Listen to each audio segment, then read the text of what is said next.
শ্রবণমঙ্গল। বিষয়কামী ব্যক্তি কখনো শান্তি লাভ করে না।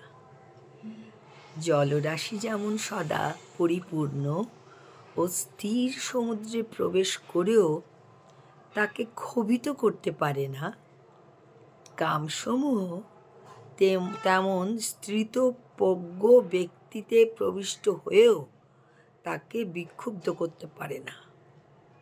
তখন তিনি শান্তি লাভ করেন।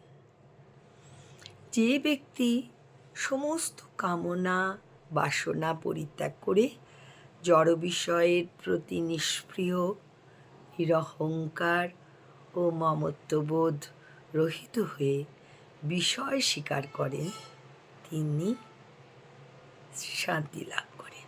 সুতরাং পার্থ, এই প্রকার স্থিতিকেই ব্রাহ্মী স্থিতি বলে। যিনি এই স্থিতি লাভ করেন তিনি মোহপ্রাপ্ত হন না। জীবনের অন্তিম সময়ের পর ব্রহ্ম নির্মণ লাভ করেন।